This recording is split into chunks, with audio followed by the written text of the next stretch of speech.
बैरून मलिक मुकीम पाकिस्तानियों के लिए एक नहायत खुश आइंद और अहम पेशरफ्त के तौर पर वफाकी काबीना ने गाड़ियों की दरामद से मुताल्लिक पॉलिसी में नुमायां तब्दीलियों की मंजूरी दे दी है।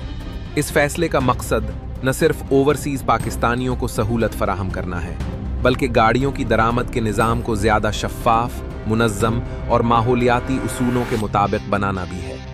वफाकी काबीना की जानिब से मंजूर किए गए फैसले के मुताबिक अब ट्रांसफ़र ऑफ रिहाइश और गिफ्ट स्कीमों के तहत ज़्यादा से ज़्यादा 3 साल पुरानी गाड़ियाँ पाकिस्तान दरामद की जा सकेंगी, जबकि इससे कबल ये हद 2 साल मुकर्रर थी।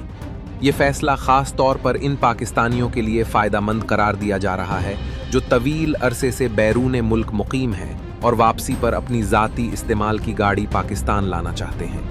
ये मंजूरी दरअसल 9 दिसंबर 2025 को इक़्तिसादी राब्ता कमेटी ECC की जानिब से दी गई सिफारिशात की तौसीत है, जो वज़ारत तिजारत की पेश करदा एक तफसीली समरी के बाद सामने आई थी। नए पॉलिसी फ्रेमवर्क के तहत सिर्फ 2 स्कीमों यानी ट्रांसफ़र ऑफ रिहाइश और गिफ्ट स्कीम को बरकरार रखा गया है, जबकि दीगर तमाम दरामदी ऑप्शंस को ख़त्म कर दिया गया है ताकि पॉलिसी में पेचीदगी और मुमकिना गलत इस्तेमाल को रोका जा सके।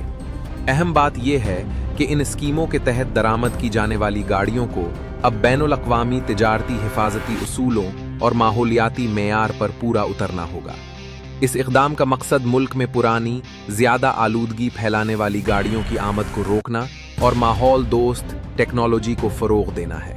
माहिरीन के मुताबिक इस फैसले से न सिर्फ फ़ज़ाई आलूदगी में कमी आएगी, बल्कि सड़कों पर ज़्यादा महफूज और बेहतर मेयार की गाड़ियाँ शामिल होंगी। पॉलिसी के तहत गाड़ियों की ज़्यादा से ज़्यादा उम्र की हद 2 साल से बढ़ाकर 3 साल कर दी गई है। ताहम एक अहम शर्त ये भी आयद की गई है कि दरामद की जाने वाली गाड़ी कम अज़ कम 1 साल तक फ़रोख्त, तोहफे में मुंतकिल या किसी और के नाम रजिस्टर नहीं की जा सकेगी। इस शर्त का मकसद कमर्शल बुनियादों पर गाड़ियों की दरामद और गैर कानूनी मुनाफाखोरी की हौसला शिकनी करना। ज़राए के मुताबिक वज़ारत तिजारत अब वफाकी काबीना के इस मंजूर शुदा फैसले को बाज़ाब्ता कानूनी शक्ल देने के लिए मुतल्लिका कानूनी ज़ाब्ता यानी स्टैट्यूटरी रेगुलेटरी ऑर्डर ESRO की तैयारी और जांच के लिए वज़ारत कानून व इंसाफ को इरसाल करेगी। कानूनी जांच मुकम्मल होने के बाद SRO जारी किया जाएगा और इसे वज़ारत तिजारत की सरकारी वेबसाइट पर भी अपलोड कर दिया जाएगा ताकि अवाम को बरवक्त और मुस्तनद मालूमात फराहम की जा सके। ये भी बताया जाता है कि इक़्तिसादी राब्ता कमेटी ने इस तजवीज़ पर इब्तिदाई तौर पर 24 अक्टूबर 2025 को गौर किया था, जिसके बाद मुख्तलिफ वज़ारतों और इदारों के दरमियान तफसीली बैनुल वज़ारती मुशावरत का अमल शुरू हुआ।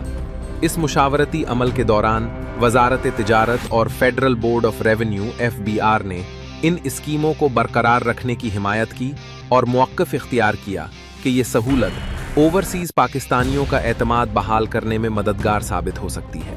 दूसरी जानिब वज़ारत सनत व पैदावार और इंजीनियरिंग डेवलपमेंट बोर्ड EDB ने इन स्कीमों को ख़त्म करने की तजवीज़ दी। उनका ख्याल था कि इससे मकामी ऑटो इंडस्ट्री मुतासिर हो सकती है। ताहम वज़ारत मनसूबाबंदी, इंसानी हुकूक और तरक्की MOPHRD ने तमाम स्कीमों के मुआशी और समाजी फ़वाइद को उजागर करते हुए उन्हें बरकरार रखने की भरपूर सिफारिश की। माहिरीन के मुताबिक इस फैसले से एक तरफ ओवरसीज़ पाकिस्तानियों को रिलीफ मिलेगा, तो दूसरी जानिब हुकूमत को कानूनी दरामदात के ज़रिए रेवेन्यू में भी इजाफा मुतवक्के है। इसके अलावा गाड़ियों की स्मगलिंग और गैर कानूनी चैनल्स के इस्तेमाल में भी कमी आने का इम्कान ज़ाहिर किया जा रहा है।